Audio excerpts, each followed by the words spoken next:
Hello everyone.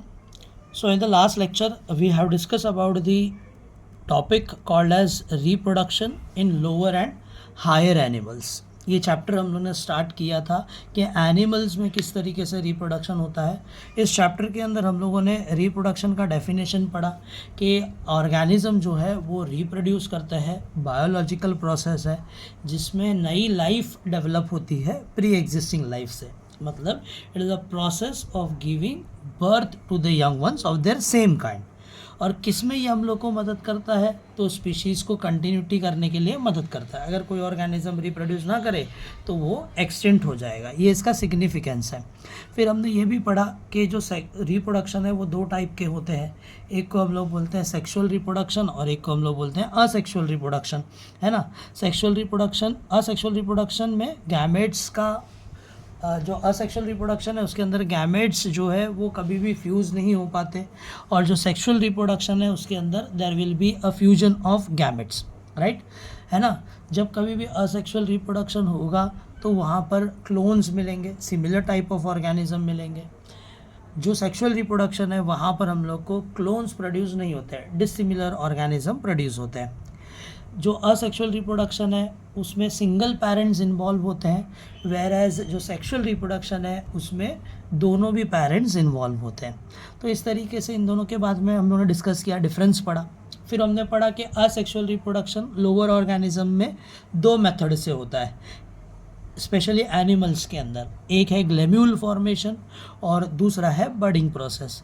ग्लेम्यूल formation sponge के अंदर देखने को मिलता है, लोअर ऑर्गेनिज्म के अंदर देखने को मिलता है ना. एक asexually mass of a cell produce होते हैं और उस सेल को हम लोग आर्क्योसाइट्स बोलते हैं, और उस आर्क्योसाइट्स के ऊपर एक लेयर बन जाती है, थिक लेयर बन जाती है. ओके, और वो लेयर कौन प्रोड्यूस करता है? एम्यूबोसाइट्स. ओके, और इसको हम लोग बोलते हैं ग्लेम्यूल.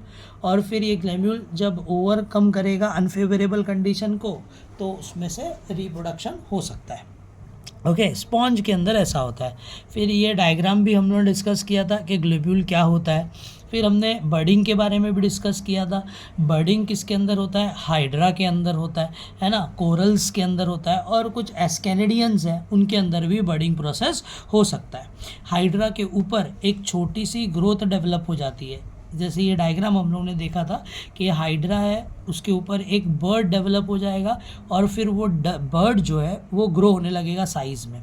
जब ये फुल्ली मैच्योर हो जाएगा उसके ऊपर टेंटिकल्स वगैरह ग्रो हो जाएंगे, और जब ये हाइड्रा को अच्छी तरीके से खाना पीना मिलेगा तो वो जो यंग हाइड्रा है उसमें से सेपरेट हो जाता है और फिर उसमें से नए ऑर्गेनिज्म डेवलप होने लगते हैं. तो ये भी हम लोग ने एक प्रोसेस पढ़ा था जिसको हम लोग बोलते हैं बर्डिंग. अब आज के लेक्चर में हम लोग जो टॉपिक पढ़ने वाले हैं that is called as asexual reproduction in animals. तो असेक्सुअल रिप्रोडक्शन के बारे में हम लोग आज के लेक्चर में डिस्कस करने वाले. Now first of all we will try to understand about the sexual reproduction in animals. Sexual reproduction animals के अंदर किस तरीके से होता है.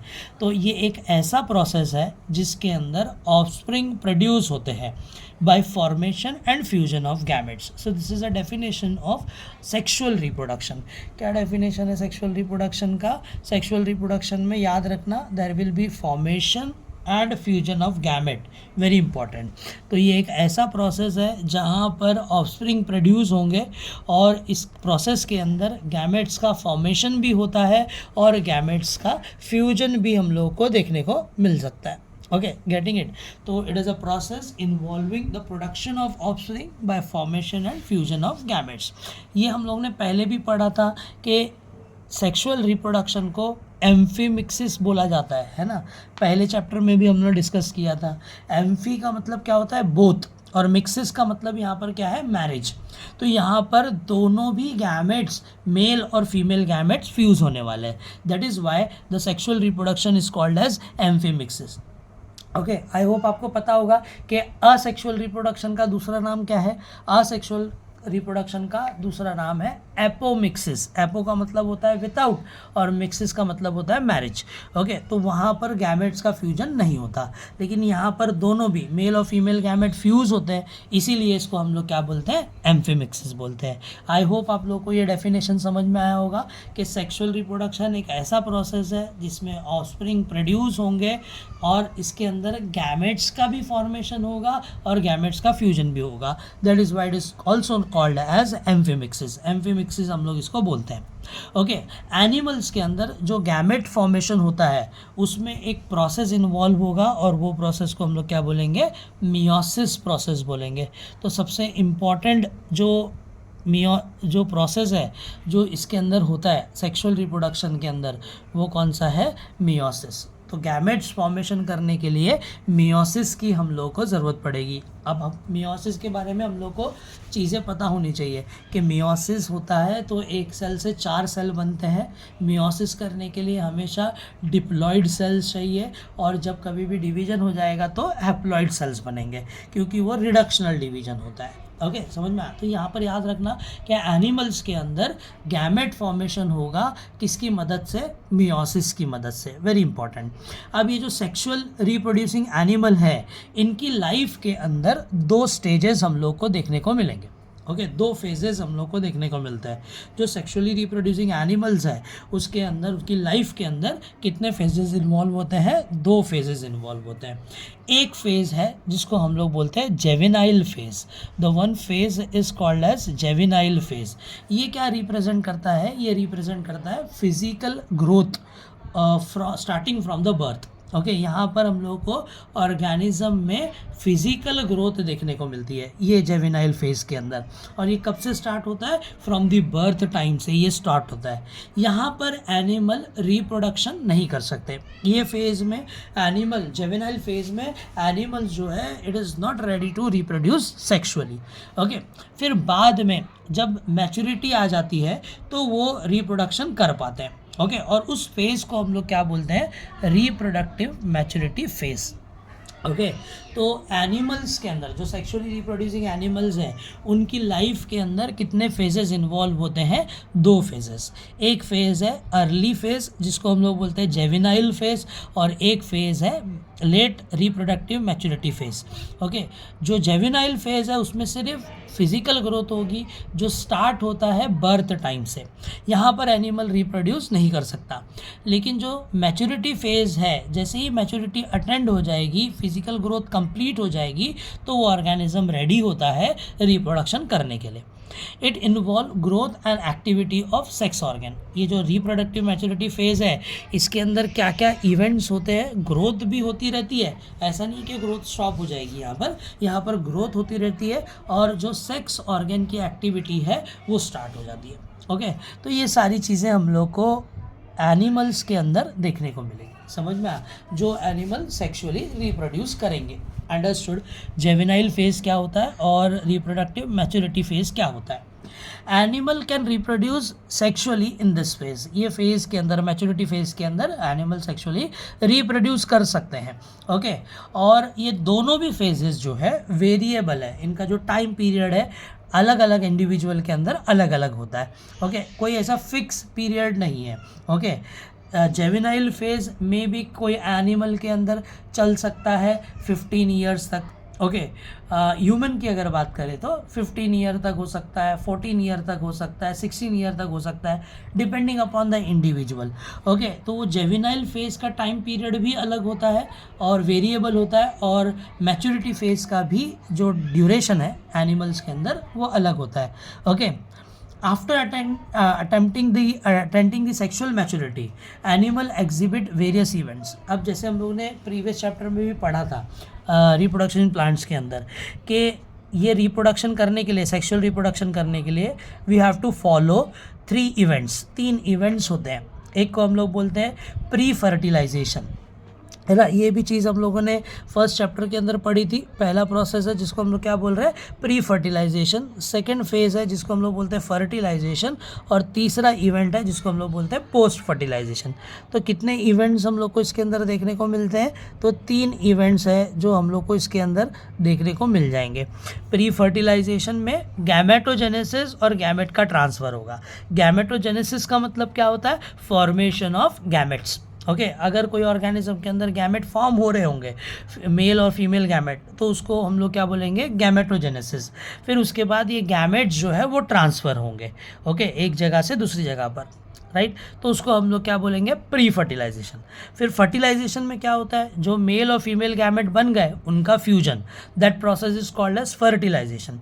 फिर लास्ट में आता है हमारा पोस्ट फर्टिलाइजेशन। पोस्ट फर्टिलाइजेशन में एनिमल्स के अंदर जाइगोट का फॉर्मेशन होगा और एम्ब्रियोजेनेसिस होगा। ओके एम्ब्रियोजेनेसिस का मतलब होता है फॉर्मेशन ऑफ एम्ब्रियो। तो सेक्सुअली रिप्रोड्यूसिंग ऑर्गेनिज्म के अंदर 3 इवेंट्स आते हैं during the sexual reproduction, pre fertilisation, fertilisation and post fertilisation. Pre fertilisation में 2 चीज़ें होंगी, गैमेट का फॉर्मेशन, गैमेट का ट्रांसफ़र। गैमेट के फॉर्मेशन को क्या बोलते हैं, गैमेटोजेनेसिस। फर्टिलाइजेशन में क्या होगा, मेल और फीमेल गैमेट साथ में फ्यूज़ हो जाएंगे। और पोस्ट फर्टिलाइजेशन में क्या होगा, जाइगोट का फॉर्मेशन और एम्ब्रियो का फॉर्मेशन। जब कभी भी एम्ब्रियो का फॉर्मेशन होता है तो वो प्रोसेस को हम लोग बोलते हैं एम्ब्रियोजेनेसिस। तो ये सारे इवेंट्स हैं जो हमारे सेक्सुअल रिप्रोड्यूसिंग ऑर्गेनिजम्स के अंदर हो सकते हैं। ओके जो सेक्सुअली रिप्रोड्यूसिंग ऑर्गेनिज्म है, दे शो वेरियस ब्रीडिंग पैटर्न। अब इनका ब्रीडिंग टाइम पीरियड होता है, मतलब अगर इनको मेटिंग करना है तो एक पर्टिकुलर टाइम पीरियड पर ये लोग ब्रीड करते हैं। जैसे कि कुछ एनिमल्स हैं, गोट, शिप, डोंकी, इसको हम लोग बोलते हैं seasonal breeders. Okay seasonal breeder का मतलब क्या है, जब सीज़न आएगा तब ये मेटिंग करेंगे, बिना इसके मेटिंग नहीं करते हैं।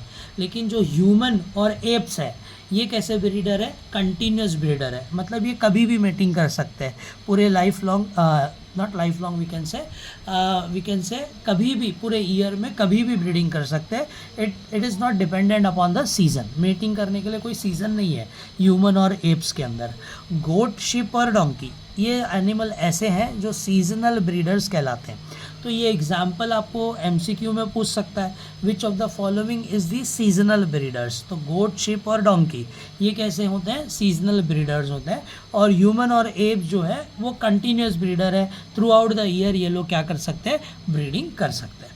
कोई सीज़न, पर्टिकुलर सीज़न इनका ब्रीडिंग करने का नहीं होता, है ना, समझ में आया। तो ये पैटर्न है जो हम लोग को सेक्सुअल रिप्रोड्यूसिंग एनिमल्स के अंदर देखने को मिलता है। ओके अब हम लोग बात किसकी करने वाले हैं, ह्यूमन रिप्रोडक्शन की बात करने वाले हैं। तो ह्यूमन जो है यूजुअली सेक्सुअली रिप्रोड्यूसिंग एनिमल्स है ना। अब ह्यूमंस के अंदर रिप्रोडक्शन में कौन से सिक्वेंशियल स्टेप्स इन्वॉल्व होते हैं। तो पहला जो स्टेप इन्वॉल्व होगा उसको हम लोग क्या बोलेंगे, गैमेटोजेनेसिस। आपको पता है what do you mean by gametogenesis, gametogenesis nothing but formation of gametes. फिर उसके बाद आता है इंसेमिनिएशन। इंसेमिनिएशन का मतलब होता है transfer of sperm into the vagina. Okay इस प्रोसेस को हम लोग क्या बोलते हैं, इंसेमिनिएशन। मतलब जो गैमेट्स है वो मेल ऑर्गेनिज्म से फीमेल ऑर्गेनिज्म के अंदर हम लोग इंट्रोड्यूस करेंगे at the time of intercourse, तो उसको हम लोग क्या बोलेंगे, इंसेमिनिएशन बोलेंगे। ओके इंसेमिनिएशन नेचुरली भी होता है और आर्टिफिशियली भी हो सकता है। आर्टिफिशियली कैसे होता है वो हम लोग आगे पढ़ने वाले हैं। ओके तो इस तरीके से पहला स्टेप हमारा ह्यूमन रिप्रोडक्शन के अंदर है गैमेटोजेनेसिस, गैमेट का फॉर्मेशन। दूसरा स्टेप है इंसेमिनिएशन। इंसेमिनिएशन का मतलब है ट्रांसफ़र ऑफ गैमेट्स। ओके एक जगह से दूसरी जगह पर गैमेट्स का ट्रांसफ़र होना। फिर उसके बाद आता है फर्टिलाइजेशन। ह्यूमन रिप्रोडक्शन के अंदर जो फर्टिलाइजेशन है ह्यूमन के अंदर वो इंटरनल है, ओके अंदर बॉडी के अंदर होता है। यहाँ पर गैमेट्स फ्यूज़ होंगे फर्टिलाइजेशन के वक्त, मेल और फीमेल गैमेट। फिर उसके बाद जाइगोट का फॉर्मेशन होगा, नेक्स्ट स्टेप है हमारा। फिर उसके बाद एम्ब्रियोजेनेसिस, एम्ब्रियो का फॉर्मेशन होगा। फिर एम्ब्रियो से बेबी बनने तक का जो प्रोसेस है, ओके फीटस बनने तक का जो प्रोसेस है उसको हम लोग बोलते हैं गेस्टेशन। ओके तो एम्ब्रियो से फीटस बनेगा वो प्रोसेस को हम लोग क्या बोलेंगे, गेस्टेशन। और जब कभी भी बेबी वेल डेवलप हो जाता है और बर्थ होने वाला रहता है तो उसको हम लोग बोलते हैं पार्टिरिएशन। ओके तो ये सारे स्टेप्स है सिक्वेंशियली होते हैं, एक के बाद एक ये स्टेप होते हैं ह्यूमंस के अंदर at the time of reproduction. तो पहला प्रोसेस क्या है, गैमेटोजेनेसिस, दूसरा प्रोसेस इंसेमिनेशन, तीसरा प्रोसेस फर्टिलाइजेशन, चौथा प्रोसेस जाइगोट फॉर्मेशन, पांचवा प्रोसेस एम्ब्रियोजेनेसिस, छठा प्रोसेस गेस्टेशन, और लास्ट 8 स्टेप कौन सा है इसका, पार्टिरुएशन। तो ये स्टेप्स है जो इसके अंदर इन्वॉल्व होंगे।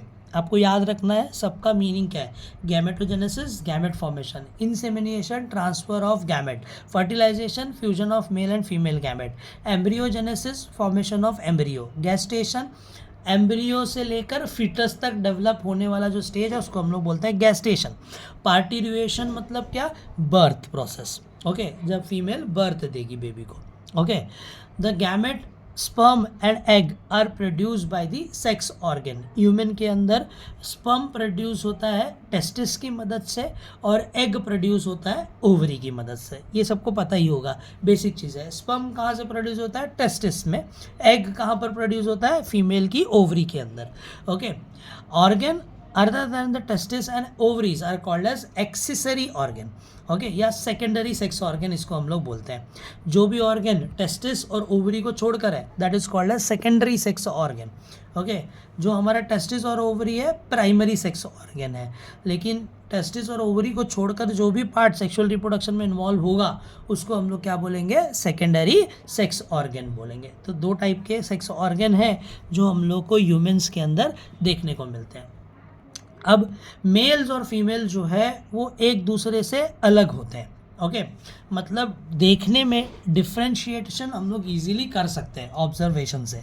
कैसे करते हैं हम लोग डिफ्रेंशिएट इसको, कि सेकेंडरी सेक्सुअल कैरेक्टरिस्टिक्स जो है मेल और फीमेल का वो अलग अलग होता है, इसको हम लोग बोलते हैं सेक्सुअल डायमॉर्फिक कैरेक्टर्स, ओके जैसे कि सेकेंडरी सेक्सुअल कैरेक्टरिस्टिक्स जो मेल के अंदर होगा वो क्या होगा, प्रेजेंस ऑफ बियर्ड, मुस्टैच दाढ़ी आने लगेगी, मूंछ आने लगेगी, there will be hair on chest, chest के ऊपर हेयर डेवलप हो जाएंगे, मस्कुलर बॉडी होंगी, लैरिंग्स जो एडम एप्पल है वो एनलार्ज होगा साइज में, ये सब सेकेंडरी सेक्सुअल कैरेक्टरिस्टिक्स है मेल ऑर्गेनिज्म के।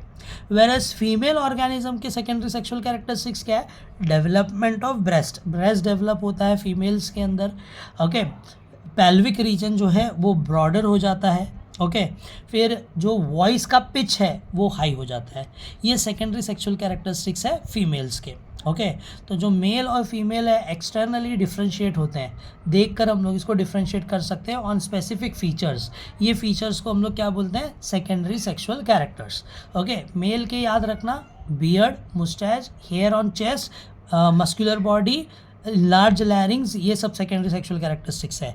और फीमेल के सेकेंडरी सेक्सुअल कैरेक्टरिस्टिक्स क्या है, development of breast, broad pelvic और हाई पिच वॉइस, ये सब क्या है, सेकेंडरी सेक्सुअल कैरेक्टरिस्टिक्स है किसके, फीमेल्स के, राइट समझ में आया यहाँ तक सेकेंडरी सेक्सुअल कैरेक्टरिस्टिक्स क्या होते हैं और किस तरीके से ये हम लोग को देखने को मिलेगा। तो यहाँ तक का आई होप आप लोग को समझ में आया होगा कि सेक्सुअल रिप्रोडक्शन क्या होता है, उसका इंट्रोडक्शन हम लोग ने पढ़ा, ओके क्या क्या फेजेस एनिमल्स के अंदर इन्वॉल्व होते हैं उनकी लाइफ के अंदर, क्या क्या इवेंट सेक्सुअल रिप्रोडक्शन के दौरान होता है, ओके सेक्सुअल रिप्रोडक्शन में सीजनल ब्रीडर कौन है, कंटिन्यूस ब्रीडर कौन है, ओके और क्या क्या स्टेप्स है ह्यूमन सेक्सुअल रिप्रोडक्शंस के अंदर, ओके और मेल कैरेक्टरिस्टिक्स, फीमेल कैरेक्टरिस्टिक्स क्या है सेक्सुअल कैरेक्टरिस्टिक्स, और प्राइमरी सेक्स ऑर्गन कौन से है और सेकेंडरी सेक्स ऑर्गन कौन से है। अब नेक्स्ट लेक्चर में हम लोग डिस्कस करेंगे मेल रिप्रोडक्टिव सिस्टम, ये डायग्राम हम लोग को डिस्कस करना है but that part we will discuss in the next lecture in detail कि मेल रिप्रोडक्टिव पार्ट क्या क्या होता है, ओके बहुत इंपॉर्टेंट क्वेश्चन है 4 मार्क्स का जो हम लोग नेक्स्ट लेक्चर में सीखने वाले हैं। आई होप आज का टॉपिक आप लोग को समझ में आया होगा सेक्सुअल रिप्रोडक्शन क्या होता है। So now we will stop over here, अगर आपको कुछ डाउट रहेगा तो you can ask in the comment. Thank you so much.